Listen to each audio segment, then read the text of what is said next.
ശശി തരൂരിൻ്റെ നിലവിളി കണ്ട് എനിക്കും കരച്ചിൽ വരുന്നുണ്ട്. കാരണം നിലമ്പൂരിലെ താരപ്രചാരകനായിട്ട് തീരുമാനിച്ച പട്ടികയിൽ തരൂരുണ്ടായിരുന്നു. പക്ഷേ നിലമ്പൂരേക്ക് വരാൻ ഒരു നായ്ക്കുട്ടി പോലും തരൂരിനെ വിളിച്ചില്ല. എന്ന് മാത്രമല്ല, തരൂർ പറയുന്നു എനിക്കൊരു മിസ്ഡ് കോൾ അടിച്ചാൽ മതിയായിരുന്നു, ഞാൻ വരുമായിരുന്നു. തരൂരിനെ കോൺഗ്രസിന് വേണ്ടേ? തരൂരിനെ കോൺഗ്രസിന് വേണ്ട. എന്താന്ന് വെച്ച് കഴിഞ്ഞാൽ തരൂർ പ്രതീക്ഷിക്കുന്ന ആദരവുണ്ടല്ലോ, അതൊരു എഴുത്തുകാരനാണ്, പ്രഭാഷകനാണ്. അദ്ദേഹത്തിനെ പറ്റി മതിപ്പുണ്ട്. ആ മതിപ്പൊക്കെ തിരിച്ച് കിട്ടുന്ന ഒരു ക്യാമ്പ് എന്ന് പറയുന്നത് ഇപ്പോൾ BJP ആണ്. അദ്ദേഹം BJP ഏൽപ്പിച്ച ദൗത്യം, ദേശീയ ദൗത്യം, BJP അല്ല, സർക്കാർ, കേന്ദ്ര സർക്കാർ ഏൽപ്പിച്ച, കുറച്ച് കഴിയുമ്പോൾ BJP എന്ന് പറയാം. അപ്പോൾ ദൗത്യം ഗംഭീരമായി നടപ്പാക്കി വിദേശത്തൊക്കെ പോയി പുറത്താക്കണമെന്നുള്ള വിചാരമാണ് രാമേന്ദ്രൻ സാറിന്റെ മനസ്സിൽ. അതെ, അത് സംഭവിക്കും. അപ്പോൾ അമേരിക്കയിലും പ്രധാനപ്പെട്ട രാജ്യങ്ങളൊക്കെ തരൂരിനാണ് കൊടുത്തിരുന്നത്. എവിടെ പോയി എങ്ങനെ ഇത് ചെയ്യണം എന്നൊക്കെ ഉള്ളത്.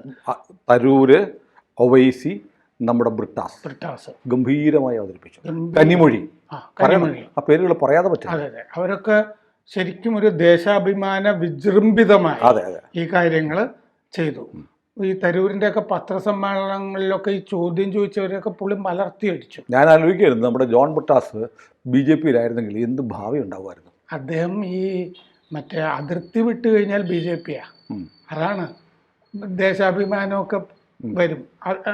അങ്ങനത്തെ ഇതൊക്കെ കനിമൊഴിയും അങ്ങനെ തന്നെയാണ് സംസാരിക്കുന്നത്. വീട്ടിലെ കല്യാണം വരുമ്പോൾ ക്രിസ്ത്യാനിയാണ്. അതെ, അങ്ങനെയൊക്കെയാണ്. തരാതരം എന്ന് പറയുന്ന പോലത്തെ സംഗതികളല്ല. ഈയിടെ അദ്ദേഹത്തിന്റെ മകളുടെ മറ്റേ കല്യാണം ചടങ്ങ്, ക്രൈസ്തവ ചടങ്ങ് പ്രകാരമാണ് പള്ളിയിലാണ്. അല്ല ചുവപ്പ് മാലയും നാരങ്ങ വെള്ളവും ബിസ്ക്കറ്റും ഒന്നും ആയിരുന്നില്ല. എന്ന് പറഞ്ഞാൽ ഒരു MP എങ്ങനെ ചെയ്യണോ അങ്ങനെ തന്നെയാണ് ചെയ്തത്. അല്ല, അതങ്ങനെ ചെയ്യണം, അതാണ് വേണ്ടത്. അത് നമ്മൾ കുറ്റം പറഞ്ഞല്ല. അപ്പോൾ നമുക്കറിയാവുന്ന ഒരാളാണല്ലോ. അപ്പോൾ ഈ തരൂരിൻ്റെ സംഭവം എന്താണെന്ന് വെച്ച് കഴിഞ്ഞാൽ, തരൂരിനെ ഈ ദേശീയ വേദിയിലേക്ക് കൊണ്ടുവരുന്നത് MK നാരായണനായിരുന്നു. അക്കാലത്ത് നമ്മുടെ ഈ ചാരപ്രമുഖൻ എന്നൊക്കെ പറയാം. ഇന്ദിരാഗാന്ധിയുടെയൊക്കെ ഇതിൻ്റെയൊക്കെ ഉപദേഷ്ടാവൊക്കെ ആയിരുന്നു. അദ്ദേഹമാണ് ഇദ്ദേഹത്തിന്, ഒരേ നാട്ടുകാരാണ് അവർ, പാലക്കാട്. അപ്പോൾ UN മറ്റേ സെക്രട്ടറി ജനറൽ സ്ഥാനത്തേക്ക് നാരായണനാണ് നിർദ്ദേശിക്കുന്നത്. അപ്പോൾ ആയില്ലെങ്കിലോ, ഇപ്പൊ സ്വരാജ് ചോദിച്ചിട്ടുണ്ട് എന്ന് പറയുന്നില്ലേ, ഞാൻ തോറ്റു കഴിഞ്ഞാൽ എന്ത് ചെയ്യും, രാജ്യസഭ അംഗത്വം തരുമോന്ന് ആദ്യമേ ചോദിച്ചുറപ്പിച്ചിട്ടാണ് നിലമ്പൂരിലേക്ക് കയറിയെന്ന്. തോക്കുന്നവർക്കുള്ള പോസ്റ്റാണ് രാജ്യസഭ CPM. അതെ, ഇന്ന് സ്വരാജിന്റെ ശത്രുക്കൾ പറയുന്ന പോലെ അന്ന് ഞാൻ ഇതായില്ലെങ്കിൽ പിന്നെ അവിടെ അണ്ടർ സെക്രട്ടറി ആയിട്ടിരിക്കാൻ പറ്റില്ലല്ലോ, പിന്നെ എന്ത് ചെയ്യും, കോൺഗ്രസിലേക്ക് എടുക്കാം, വിദേശകാര്യ മന്ത്രിയാകാം എന്നൊക്കെ പറഞ്ഞിരുന്നു എന്നാണ്. വേറൊരു കഥയുണ്ട്. തരൂർ ആദ്യം CPM ചേരാൻ താല്പര്യപ്പെട്ടത്. CPMൻ്റെ അടുത്ത് ചെന്നപ്പോൾ പ്രകാശ് കാരാട്ട്, പാലക്കാടൻ ബന്ധമുണ്ടല്ലോ, കാരാട്ട് പറഞ്ഞു തരേ CPM വന്ന തരൂരിൻ്റെ ഭാവിക്ക് വലിയ ഗുണം ചെയ്യത്തില്ല, പരമാവധി വന്ന ഒരു MP ആവാം, പക്ഷെ കോൺഗ്രസ്സിലാണെങ്കിൽ നിങ്ങൾക്ക് കേന്ദ്രമന്ത്രിയാവാം, ഒരുപാട് അവസരങ്ങളുണ്ട്, അതുകൊണ്ട് നിങ്ങൾ കോൺഗ്രസ്സിൽ പോകൂ എന്ന് പറഞ്ഞ് തരൂരിനെ പറഞ്ഞു വിട്ടത് പ്രകാശ് കാരാട്ടാണെന്ന് പറയപ്പെടുന്നുണ്ട്. സത്യമായിരിക്കും. കാരണം പ്രകാശ് കാരാട്ട് ജീവിതത്തിലൊക്കെ അങ്ങനെ നന്നായി ജീവിക്കണം അല്ലേ, സൗത്ത് ഡൽഹിയിലൊക്കെയാണ് ജീവിക്കുന്നതൊക്കെ, അങ്ങനെ വേണം എന്ന് വിചാരിക്കുന്ന ആളാണ്. ബർമയിൽ ജനിച്ച ആളാണല്ലോ. അപ്പോൾ ഈ തരൂരിൻ്റെ കാര്യത്തിൽ ഇങ്ങനെ MK നാരായണൻ പ്രതിഷ്ഠിച്ചു കൊണ്ടുവന്നിട്ട്, പക്ഷെ ഈ പ്രകാശ് കാരാട്ട് പറഞ്ഞ പോലെ അത് സംഭവിച്ചില്ല. എന്താന്ന് വെച്ചാൽ SM കൃഷ്ണ വിദേശകാര്യമന്ത്രി, ഇങ്ങർക്ക് സഹമന്ത്രി സ്ഥാനമാണ് കിട്ടിയുള്ളൂ. അത് സത്യത്തിൽ അങ്ങനെ തന്നെയാണ്. പുതുതായിട്ടൊരാൾ കന്നി മന്ത്രിയാവുമ്പോൾ ക്യാബിനറ്റ് റാങ്ക് ഒന്നും കിട്ടില്ല. ക്യാബിനറ്റ് റാങ്ക് സുരേഷ് ഗോപിയുടെ കാര്യത്തിൽ സുരേഷ് ഗോപിക്ക് ക്യാബിനറ്റ് കിട്ടിയില്ലോ എന്ന് പറഞ്ഞ് കുത്തിത്തീർപ്പുണ്ടാക്കി. അങ്ങനെ നടക്കില്ല അത്.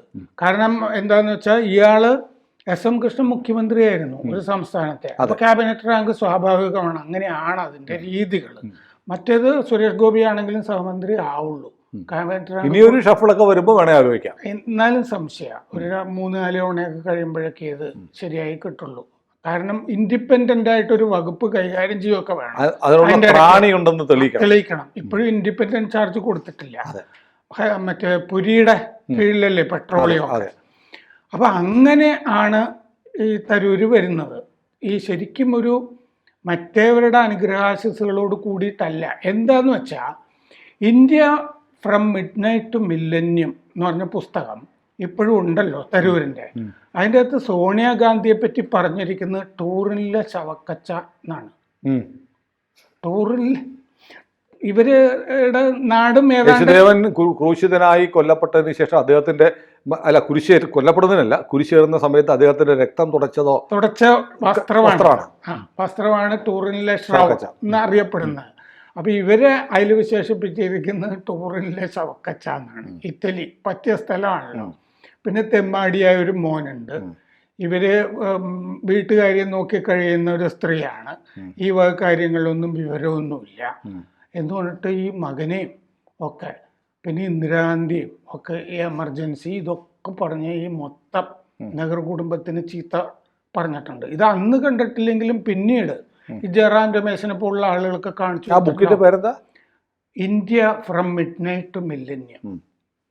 ഇതിൻ്റെ അകത്ത് ഈ പാരഗ്രാഫായിട്ട് തന്നെ ഞാൻ ഈ പറഞ്ഞത് കുറച്ചും കൂടി തീക്ഷ്ണമായിട്ട് അതിൻ്റെ അകത്തുണ്ട്. പരമപുച്ഛത്തോടു കൂടിയാണ് എഴുതിയിരിക്കുന്നത്.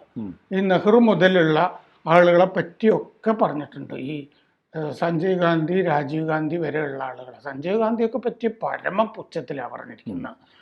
ആ പുസ്തകം നിലനിൽക്കുന്നുണ്ടല്ലോ, അവരെ പറ്റിയിട്ടുള്ള അഭിപ്രായം ഇദ്ദേഹത്തിന് ഇതാണ് താനും. അപ്പോൾ സാധാരണഗതിയിൽ ഇത്തരം കുടുംബങ്ങളിൽ കൂറ് പ്രദർശിക്കും. ആള് തല്ലിപ്പൊളിയാണെങ്കിലും കൂറ് കാണിച്ചാൽ അത് മതി. കൂറാണ് വേണ്ടത്. അത് തരൂരിനില്ല. കാരണം അദ്ദേഹത്തിനെ പറ്റി ഒരു അഭിപ്രായം ഉള്ളത് കൊണ്ട് സ്വാഭിമാനമുണ്ട്.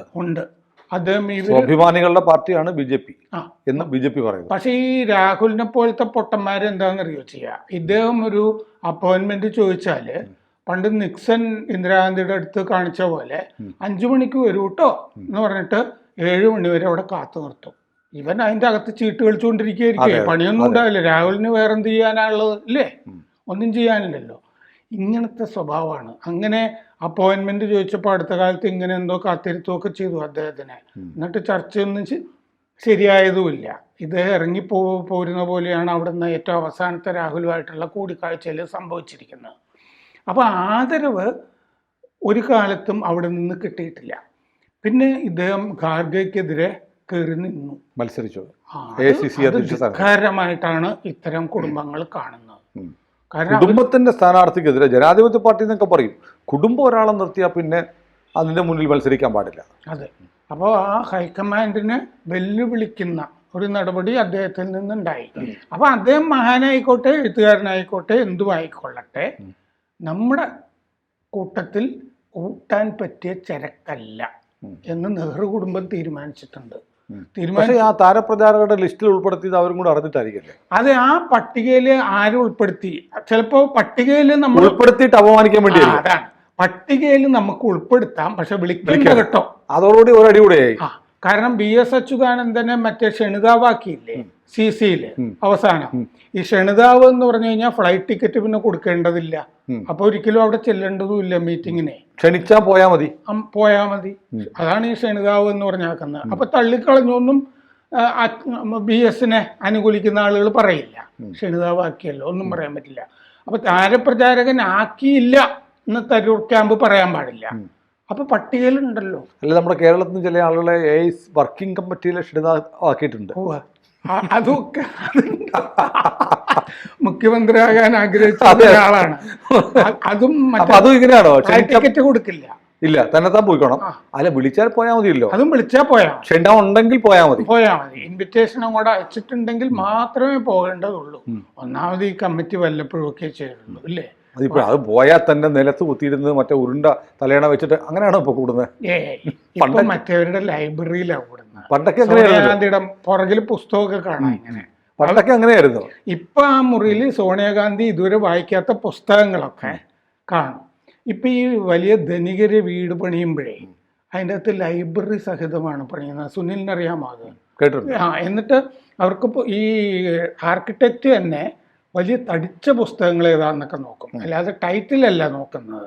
തടിയം പുസ്തകങ്ങളൊക്കെ വെച്ച് ഒരു ഫർണിച്ചറിൻ്റെ ഈ മരത്തിൻ്റെ അലമാരിയാണല്ലോ പണിയുന്നത്. അപ്പം അങ്ങനെയൊക്കെ ഉള്ള സോണിയാഗാന്ധിയുടെ മുറിയിലാണ് ഇതൊക്കെ ചേരുന്നത്. അപ്പോൾ ആദരവ് കിട്ടിക്കഴിഞ്ഞു. ഞാൻ കോൺഗ്രസിൻ്റെ അഭിപ്രായമോ ഹൈക്കമാൻഡിൻ്റെ അഭിപ്രായമോ നോക്കുന്നില്ല. എന്നെ രാജ്യം ഒരു ദൗത്യം ഏൽപ്പിച്ചു, ഞാനത് ഭംഗിയായി നിർവഹിച്ചു എന്ന് രാജ്യം മുഴുവൻ അത് കണ്ടു. അത് അദ്ദേഹത്തിന് ജയറാം രമേശിനെ പോലുള്ള ആളുകളെ കൊണ്ട് പത്രസമ്മേളനത്തിൽ നിരന്തരം രാഹുൽ ഗാന്ധി അടിച്ചുകൊണ്ടിരുന്നു. അല്ല, ശരിക്കും ഈ ദൗത്യം കൂടെ കഴിഞ്ഞ് വന്നപ്പോൾ ശശി തരൂർ ശരിക്കും ഒരു ടവറിംഗ് പേഴ്സണാലിറ്റി ആയി മാറി. ശരിക്കും ആ സമയത്താണ് ആയത്. കാരണം കോൺഗ്രസിന്റെ അകത്ത് ഇങ്ങനെ ചവിട്ടിക്കൊണ്ടിരിക്കുകയാണ്. സൽമാൻ ഖുർഷിദും ഒന്ന് ആലോചിച്ച് നോക്കൂ, ഈ ഖുർഷിദ് പറഞ്ഞില്ലേ ഈ കാലത്ത് ദേശസ്നേഹി ആയിരിക്കുക, കോൺഗ്രസിൽ നിന്ന് പോയിക്കൊണ്ടിരിക്കുക. ദേശസ്നേഹി ആയിരിക്കുക എന്നുള്ളത് ഭയങ്കര എക്സ്പെൻസീവ് ആണ്, വലിയ വില കൊടുക്കേണ്ടി വരും. ഗുലാം നബി ആസാദ് അത് വളരെ മുമ്പേ പോയല്ലോ അദ്ദേഹം. ഖുർഷിദും പോയിക്കൊണ്ടിരിക്കുക. അപ്പൊ എന്താന്ന് വെച്ച് കഴിഞ്ഞാൽ തിരിച്ചു വന്നു കഴിഞ്ഞപ്പോ മോദി തന്നെ സ്വീകരിച്ചല്ലോ. അതെ അതെ. അല്ല സാർ, ഞാൻ സംശയം കിട്ടും, ഇപ്പോൾ തരൂരിനെ കോൺഗ്രസ് പുറത്താക്കും എന്ന് ഈ ഒരുപാട് കാലം രാഷ്ട്രീയ നിരീക്ഷകനായി പത്രത്തിൽ പ്രവർത്തിച്ച് അങ്ങേക്ക് തോന്നുന്നുണ്ടോ? അങ്ങനെയല്ല പുറത്താക്കുന്നത്, ചവിട്ടും, എന്നിട്ട് തന്നെത്താനെ പോകുന്ന വിധത്തിൽ. തന്നെത്താൻ പോയാൽ MP സ്ഥാനം പോകും. അല്ല, അതൊക്കെ പല ഗവർണർ സ്ഥാനവും പല കാര്യങ്ങളൊക്കെ. ഇനി ഒന്ന് ആലോചിച്ച് നോക്കും. മുമ്പാണെങ്കിൽ എനിക്ക് ചില ചർച്ചകൾ നടന്ന കാര്യം അറിയാം. തരൂർ ചോദിച്ചത് കൊടുക്കാൻ പറ്റാത്ത സ്ഥാനം ഉണ്ടായിരുന്നു. പക്ഷെ ഇനി കൊടുത്താലും BJPക്കാരും RSSകാരും കൂടി ഒന്നും പറയാത്ത അവസ്ഥ വന്നു. ഇപ്പോൾ ഉപരാഷ്ട്രപതിയാകാൻ മോഹമുണ്ടെന്നൊക്കെ പറയുന്നത് കേട്ടു. അതെ, അത് ചർച്ച നടത്തിയ ആളുകളൊക്കെ എന്നോട് ആ കാലത്ത് സംസാരിച്ചിരുന്നു. ആ സ്ഥാനം കിട്ടിയില്ലെങ്കിലും മഹാരാഷ്ട്ര ഗവർണർ എന്നൊക്കെയുള്ള സംഗതി ചിലപ്പോൾ കുറേയും കൂടി ഭേദപ്പെട്ട ഈ സ്ഥാനങ്ങളിലേക്കൊക്കെ വരാവുന്നതേ ഉള്ളൂ അദ്ദേഹത്തിൻ്റെ സ്റ്റേച്ചറും ഒക്കെ വെച്ചിട്ട്. അല്ല, പാർട്ടി വിട്ടു പോകാൻ തീരുമാനിച്ചാൽ ഒരു രാജ്യസഭാ സീറ്റ് കൊടുത്ത് തരൂരിനെ പാർലമെന്റിൽ തന്നെ ഉൾപ്പെടുത്താം. ഗവർണറൊക്കെ പോലെ ആയിട്ട് മന്ത്രിയാക്കാം. കാരണം ഗവർണർ ഒന്നും ആയും തരൂർ പോയിട്ട് കാര്യമില്ല. ഗവർണറായിട്ട് കാര്യമില്ല. തരൂരിന് രാജ്യത്തിന് ആവശ്യമുണ്ട്. അന്താരാഷ്ട്ര വേദികളിൽ സംസാരിക്കാനും ഇതുപോലെയുള്ള ഡെലിഗേഷൻസിനെ നയിക്കാനും രാജ്യത്തിന്റെ ശബ്ദം ലോകത്തിന് മുന്നിൽ വെക്കാനും ശശി തരൂരിനെ ഈ ജയശങ്കറിനെയൊക്കെ പുറത്തുനിന്ന് എടുത്തതുപോലെ അല്ലേ ഒരു ടാലന്റാണ് ശശി തരൂർ എന്ന് പറയുന്നത്. മാത്രമല്ല, ഞാൻ നേരത്തെ പറഞ്ഞ പോലെ നെഹ്റു കുടുംബത്തിനോട് സ്ഥായിയായ പുച്ഛമുള്ള ആളുമാണ് തരൂർ. അപ്പം ഇതാണ് ഈ മത്സ്യത്തിന് മറ്റേ സമുദ്രവും പുഴയൊക്കെയാണ് അതിൻ്റെ വാസസ്ഥാനം എന്ന് പറയുന്നത് പോലെ ഈ BJP ആണ് അദ്ദേഹത്തിന് ശരിക്കും ഇത് ചേർന്നത്. എത്ര കാലത്തിനുള്ളിൽ തരൂർ BJPക്കാരനായിട്ട് മാറും? ഒരു പരമാവധി 6 മാസം. അതിനുള്ളിൽ കോൺഗ്രസ് ബന്ധം അവസാനിക്കും. അത് അവസാനിക്കും. അദ്ദേഹത്തിന് നല്ല സ്ഥാനം ഇനിയിപ്പോൾ ഏതാണ്ട് ആ ചർച്ചകളിലേക്ക് വരും എന്ന് തന്നെയാണ് എനിക്ക് തോന്നുന്നത്. കാരണം നമ്മുടെ പത്മജ വേണുഗോപാൽ BJP ചേർന്നിട്ട് ഒന്നും കിട്ടിയില്ല. ഇല്ലല്ലേ? ചുമ്മാ കളിയാക്കാനായിട്ട് ആളുകൾക്ക് ഡൽഹി ലഫ്റ്റനന്റ് ഗവർണർ എന്നൊക്കെ പറഞ്ഞത് കരക്കമ്പി കടിച്ചു വിടുന്നുണ്ട്. അതെ അതെ അതെ. ഞാനും വിചാരിച്ചിരുന്നു ഈ MP സ്ഥാനം ഇല്ലാത്ത മുരളീധരന് ഡൽഹി ചെല്ലുമ്പോൾ താമസിക്കാൻ ഒരു സ്ഥലമായല്ലോ, അതെ, ഒരു വീടായല്ലോ എന്ന് വിചാരിച്ചിരുന്നതാണ്. അതും കിട്ടുമായിരിക്കും അല്ലേ? അതും കിട്ടുമായിരിക്കും, വെറുതെ വിടില്ല. ക്ഷമ ആട്ടിൻ സൂപ്പിന്റെ ഫലം ചെയ്യും. കൂടുതൽ വാർത്തകളും വിശേഷങ്ങളും നിങ്ങളിലേക്ക് എത്താൻ ABC മലയാളം സബ്സ്ക്രൈബ് ചെയ്യുക, ബെൽബട്ടനും അമർത്തുക.